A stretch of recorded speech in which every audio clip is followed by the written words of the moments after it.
Good afternoon, everyone. My name is Jukka-Vesa. I am the sales engineer for the Nordic region. And today we are here to talk about the ATP Tech webinar. So this is a follow-up webinar for the past ATP webinars that we did. And those were more sales-oriented. And this is technically oriented, meaning that we talk about the features and how do they help protect your clients. Okay, without further ado, let's move onwards. Actually, a few comments before we move onwards is that if there are any questions, please put them into the questions section or the chat section, and we'll address them at the end in the Q&A session. And yeah, thank you all for joining, and let's move onwards.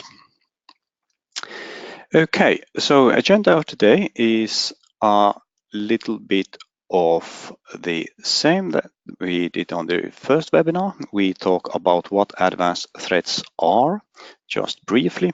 Then we view the web GUI of the ATP and Secure Reporter, and then we go into more details on the new security service modules that we introduce with the ATP, how they work, how they should be configured, what do the logs look, and etc. So let's start going.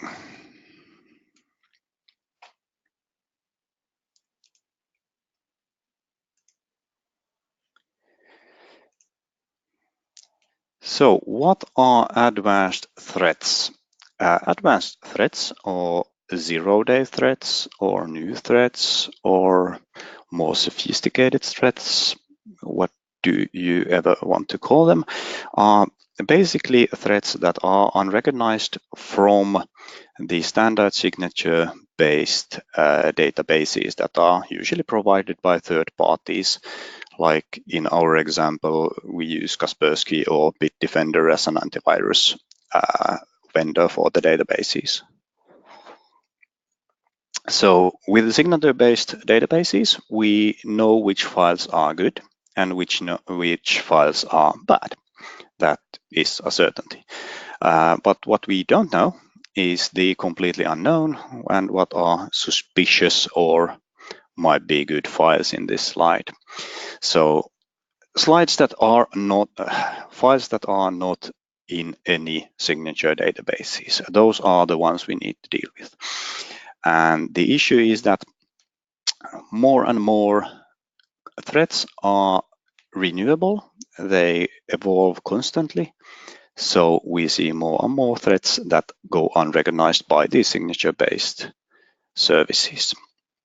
Okay, so how does a traditional UTM device that relies on these signature databases actually work? So, for example, we receive a phishing email that can go through an anti-spam engine since it's not recognized as spam. And it might contain a phishing link, for example, that we encourage the end user to click and take us to a malicious web page. Of course, then we might be able to catch this on the content filter, but of course that depends if we've set up content filter at all and have we done it correctly, and is this web page already in the database. Then the malicious page launches an exploit or an attack that can be detected by anomaly detection and prevention, or IDP, which is intrusion detection and prevention. ADP detects against anomalies and like port scanning, for example, and IDP is against signature-based attacks, meaning known attack patterns. And if it's not recognized, then once again, we can't stop it. Then When the attacker gets a tunnel up to the client, they are able to send malware to the client. And once again, if the malware would be a part of a database, then we are able to stop it with the standard UTM device. But if it's a new or an unknown threat, then we can't recognize it and it will go through. And after the client is infected, it will start sending what we call calling home packets to a command and control server, which is at the use of the attacker. And then the attacker can command the client to do all sorts of things. For example, send out passwords, send out user data from within the network, files from a file share that's inside the network, whatever. The attacker has full control over the client. And this basically would mean that you are breached. So valuable customer data has been stolen from you, or might have been. Okay, and then on the ATP products, we've enhanced the standard UTM features with the cloud capabilities as well. So first of the features that we have enhanced is the email security, no longer named anti-spam.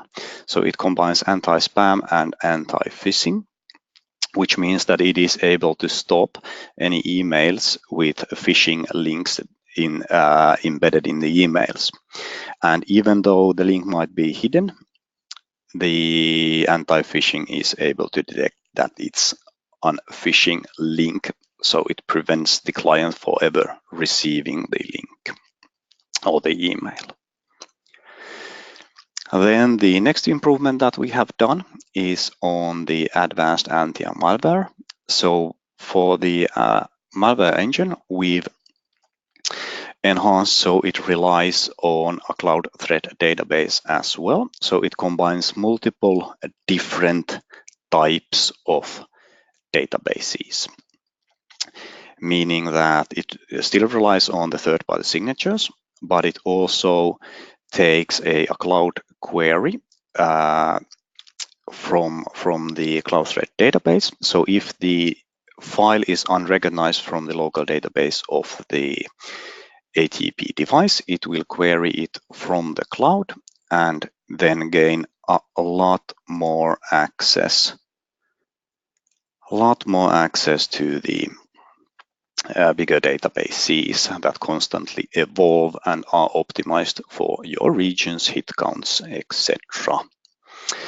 So this process might go on without, for example, the phishing link being transmitted via an email. The phishing links might come via an instant messaging services, social medias, whatever. You can click on malicious links even though they are not transmitted via only an email.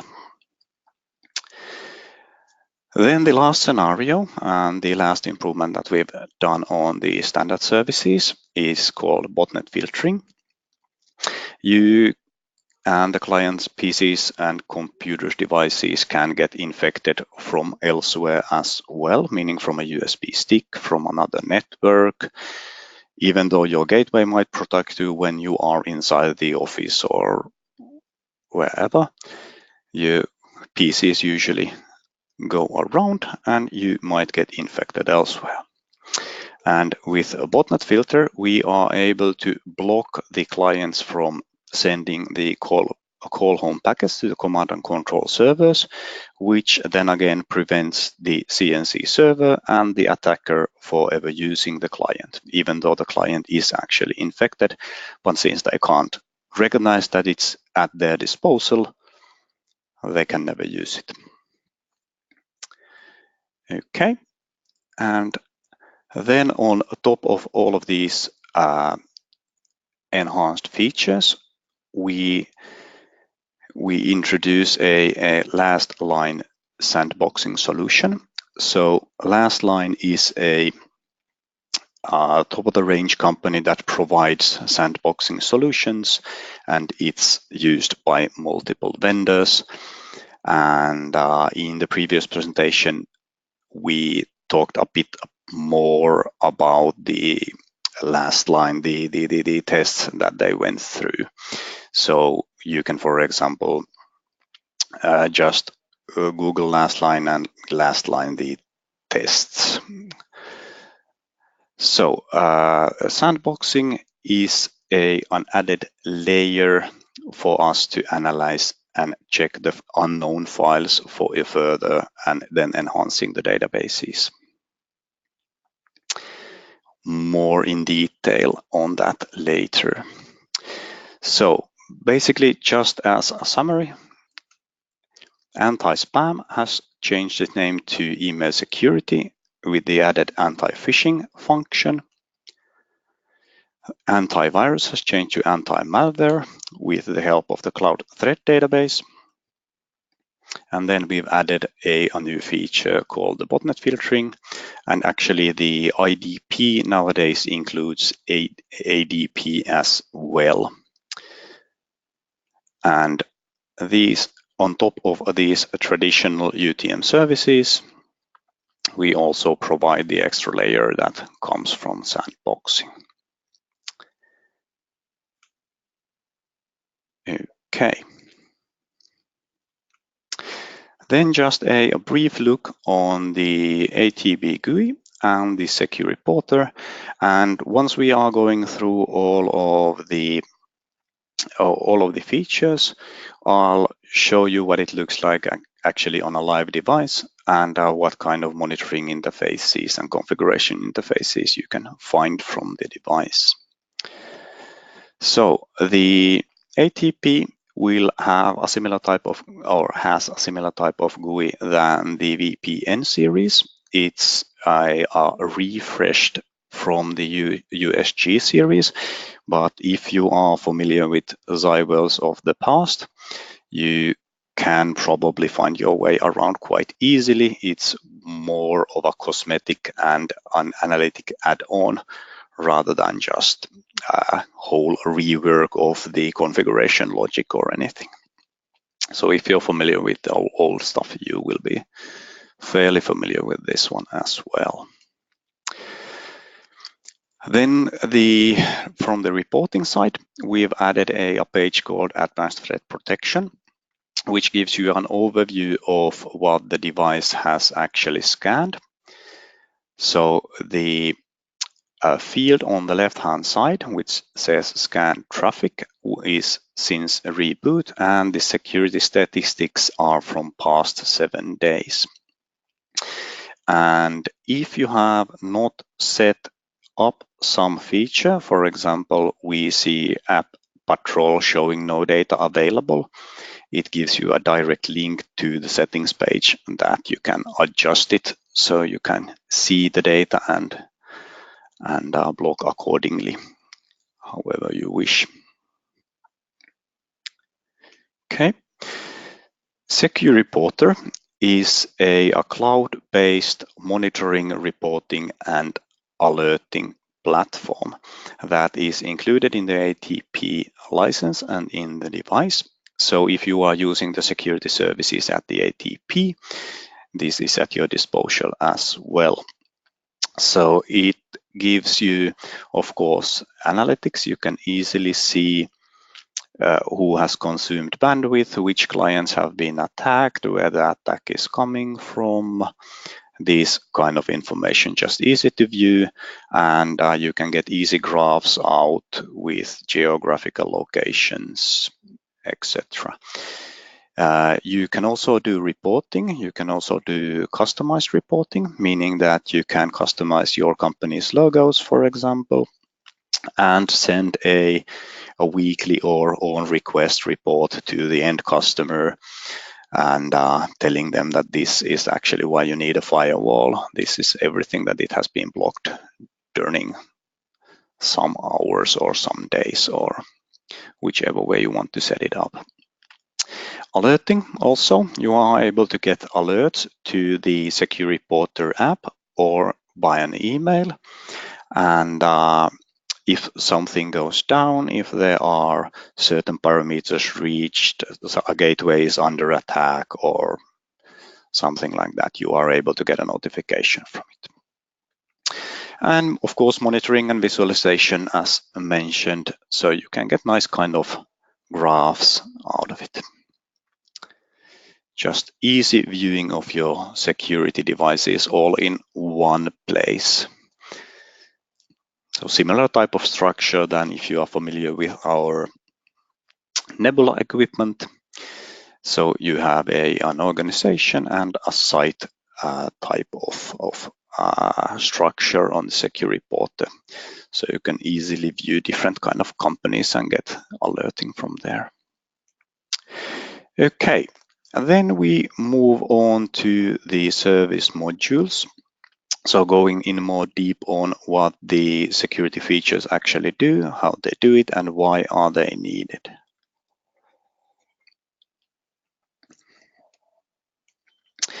First, we start with the enhancements on the anti-phishing. So what is phishing? So phishing is user trying to reach, for example, a banking website, and somebody is sending them, in this example, a phishing email, but it can be a link from somewhere else, and from the link it pretends to be something that is actually not. For example, in this example, Bank of America. And when the user clicks that link, which usually is hidden, it directs you to a fake site, in this case a fake banking site. Then the user, still in good knowledge that it's the proper banking site, gives its Visa card details there, which of course end up in the hands of the hacker, meaning your valuable data is being stolen. So it is able to detect hidden links on the emails and basically scan them and see if they match the phishing type database. It works for URLs and embedded URLs as well. Okay, meaning that an email arrives to the device. The URL is scanned from the phishing database, which once again relies on two different types of databases. So the third-party feed, which covers a lot more, but it can't cover the most recent because it relies on the path that the URL is being detected from somewhere, it's added to a third-party database, and then it's populated to all devices, and that has a little delay in it. And also from the Cloud Threat database, which is constantly being updated. So it queries from the databases and detects the link and is able to delete the email before it reaches the client inside.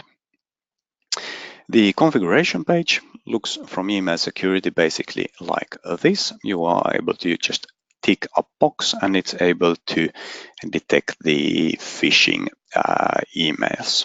And you can optionally put a tag on the email as well. And working for SMTP and POP3. Okay, you are able to get statistic out of it. Just standards type of how many emails have been caught. And of course, from more security statistics, you are able to see which emails have been blocked, what's the source of the email, etc. Okay, then we go into anti-malware, which was the improved version of antivirus. So we are combining the third-party database once again with the Cloud Threat database, which is being constantly updated. The whole database is being updated daily, but all per query. So if the signature is not known on the anti-malware database or the cloud threat database that's cached in the device, it will query it from the sandboxing signature database and get on very quick result. We have an example about that later. Okay, so simple malware setup, and it basically checks all traffic that is flowing through the gateway. If it's routed, for example, from LAN to DMZ, if the route goes through the gateway itself, it checks the traffic as well. So not only WAN to LAN, but everything that flows through the gateway.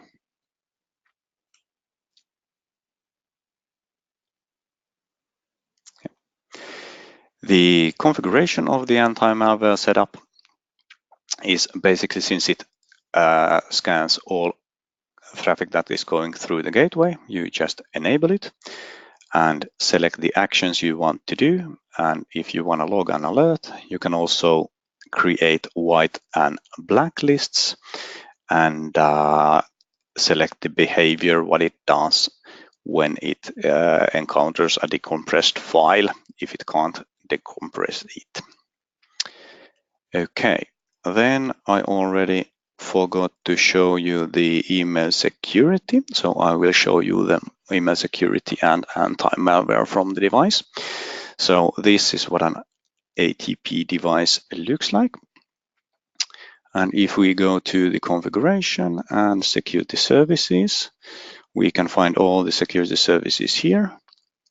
And the configuration parts, once again, you check the parameters that you actually want to check for, and done, made quite simply. Anti-malware, once again, simple. You are able to enable cloud query, that I actually had not done. And what do we do, what on the behavior, where are the databases updated, etc. Okay, and then from the monitoring side of the device, you are able to, of course, find the email security and the statistics from here, and from anti-malware as well. This is just a demo gateway, so there is not much traffic through it, so it hasn't detected any viruses since none has passed through or attempted to pass through. Okay.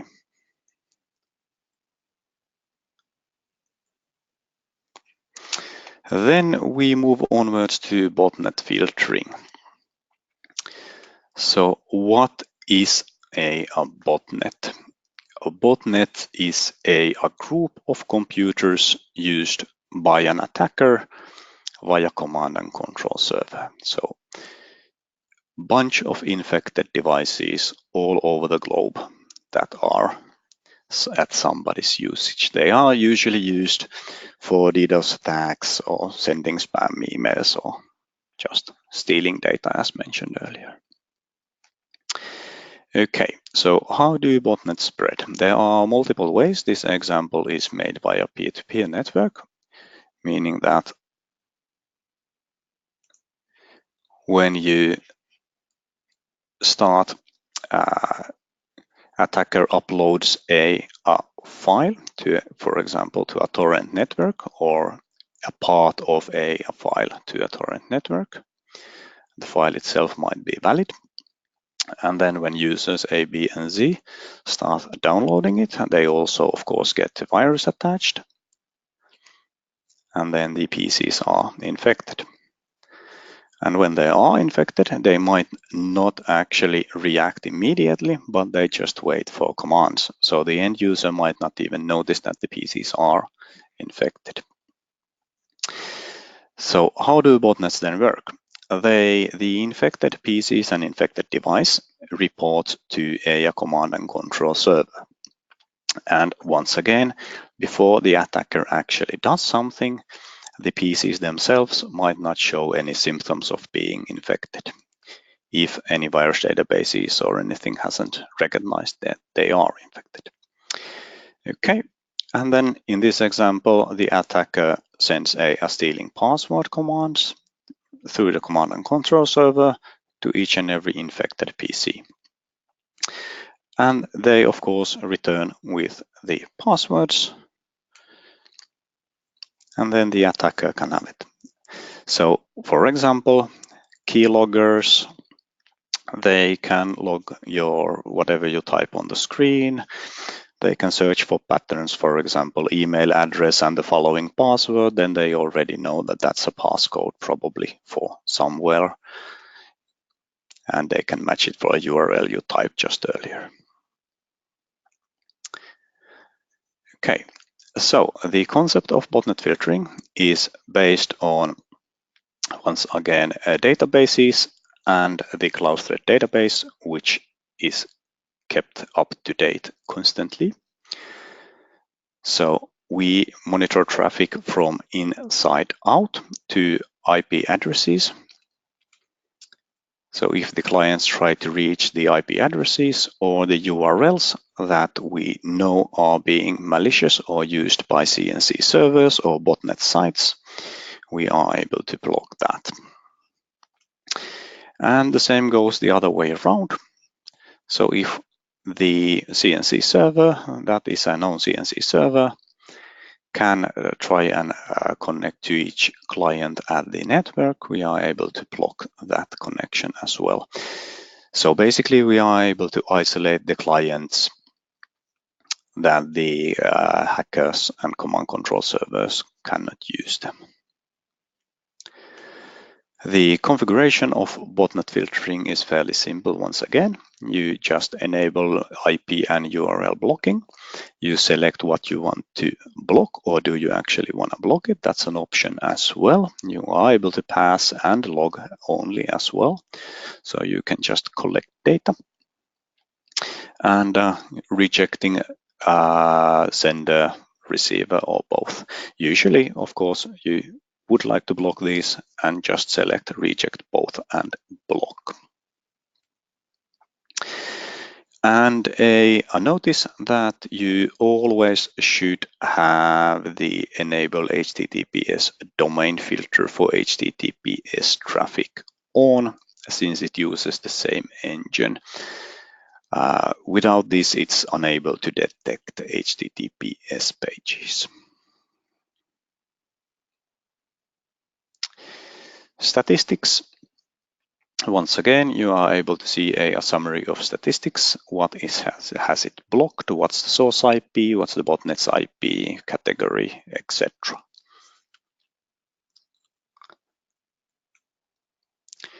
From logging information, you can see what's the destination, once again, source address, what's the malware type, etc.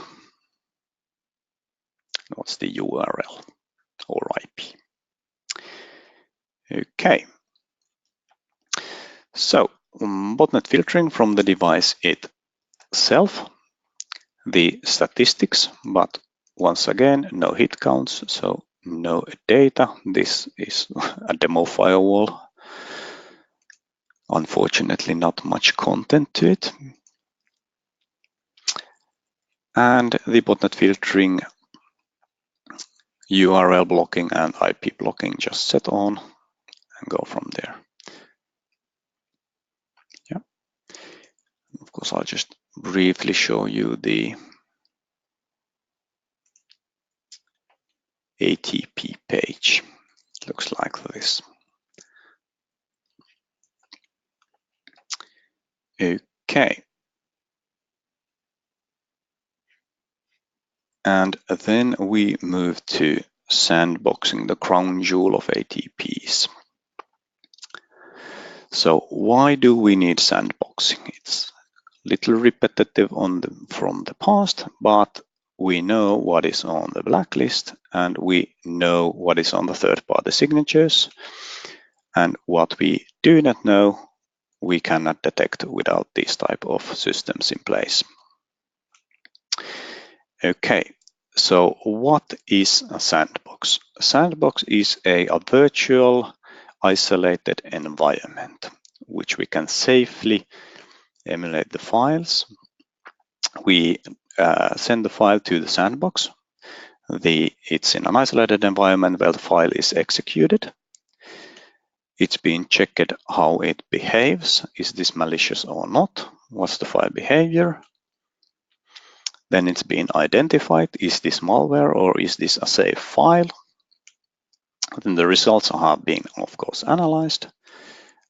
And then this is basically a sandbox. Quite simple, but quite useful. So we leverage on a supplier called Lastline, and we are not the only one doing so. And Lastline is a top of the line provider of sandboxing solutions to enterprises and client customers all around the world. So it's not only Zyxel devices that contribute to these databases. Okay, so basically the unknown file, when it comes in, it is being inspected, sent for inspection to the sandbox. Sandbox does the analytics as explained in the earlier slide. Is it malicious, suspicious, or clean?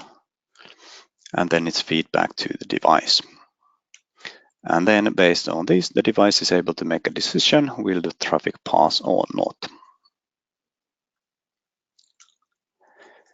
So Sandbox is also contributing to the anti-malware and the cloud threat databases, meaning that devices all around the world, when they spot something new, when it's analyzed in the sandbox, in this example, this PDF is malicious, and we feed it back to the cloud threat database, where the query is a lot faster than when we would need to send it to Sandbox.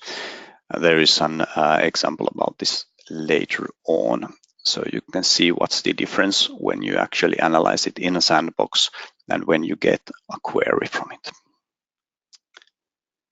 Okay, so once the signatures are already in the cloud threat database, and this just needs a one detection from Lastline, and it instantly can check it from the cloud threat database, and the file is being blocked.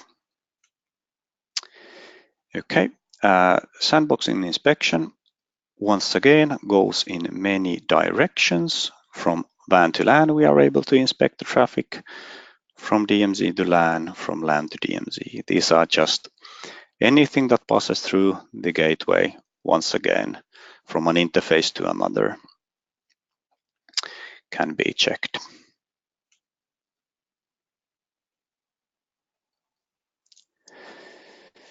Sandboxing configuration. You are able to, of course, set it on, and you need to also apply accept a user agreement when you do so, because the files that are passing through your gateway are being sent to a third-party supplier to be analyzed, or the signatures of the files. Not the files themselves are never kept anywhere. They are created as signatures by the sandboxing.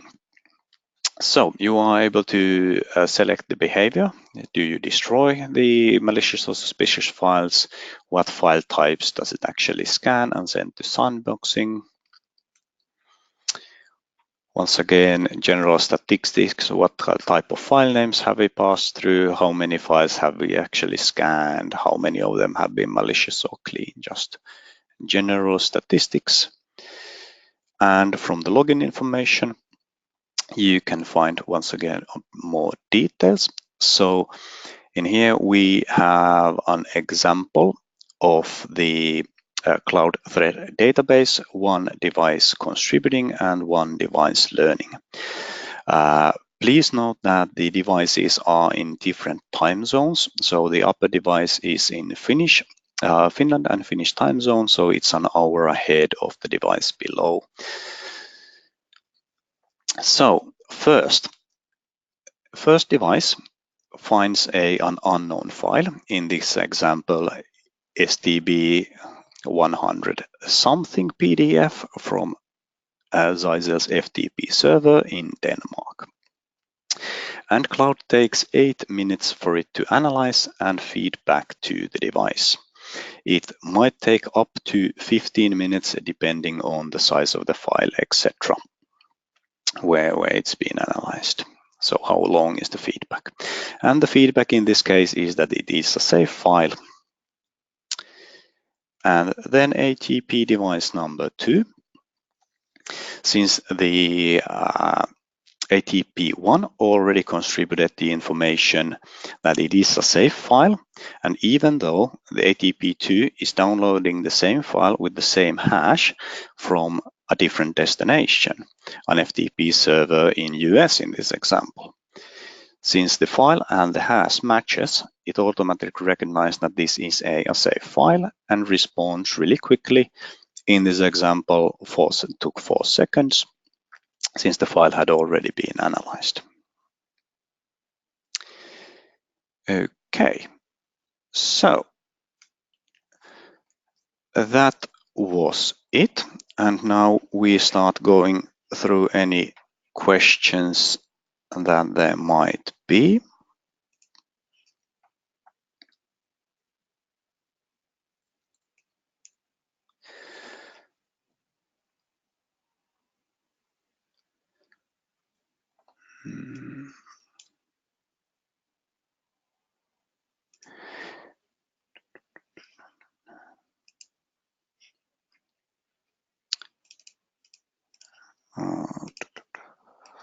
Just a moment, I'm having a bit of difficulties getting questions open.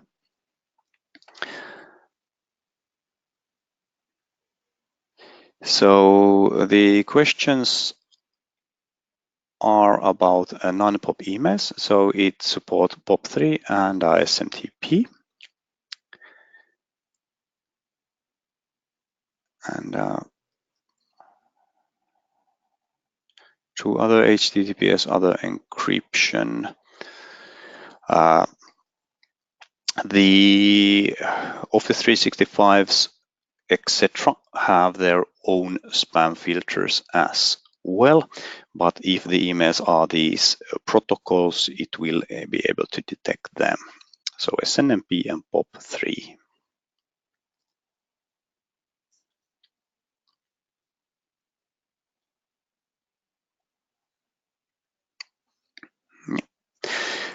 We have a okay, so more questions. The question is, what about big files where they will be stored while they are tested? So the files are not stored in anywhere else than the sandbox, meaning that if you have a new file that is not recognized anywhere, it will pass the first time, and when the feedback comes from the sandboxing, then it's able to recognize the file. So the file is not being stored locally and kept anywhere.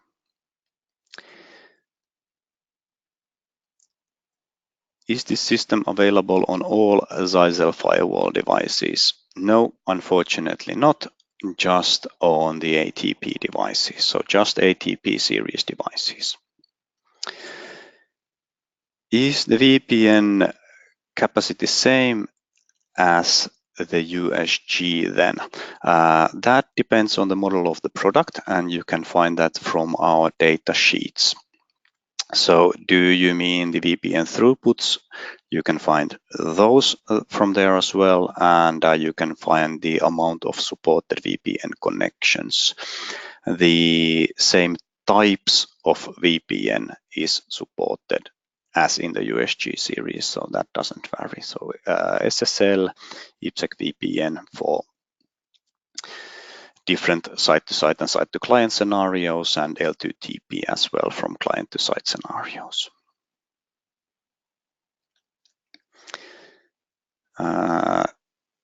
Can we have the slides later? we need to check that. I'm sure that's possible in some way, maybe in a PDF form, but I'm sure that can be arranged. I'll still wait for 4 minutes until 15 past if there are any more questions. If not, I would really like to thank you all for participating and sticking till the end. And if there are any follow-up questions you might have, you can always contact me to jukka at jukka@zeisel.fi.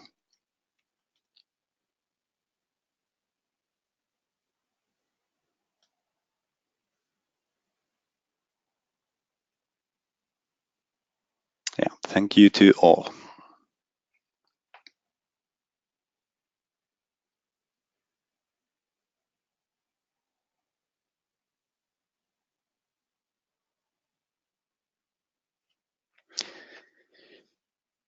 Does it inspect on anomaly or only IPS?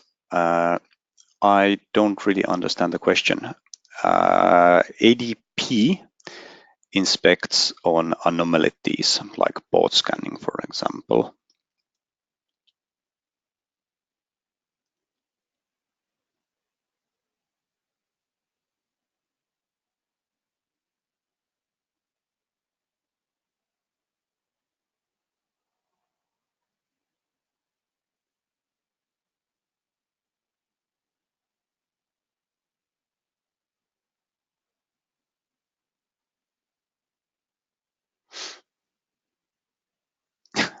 Good. So I understood the question correctly.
Okay, looks like there are no more questions, so I will shut down this webinar and thank you all again for joining.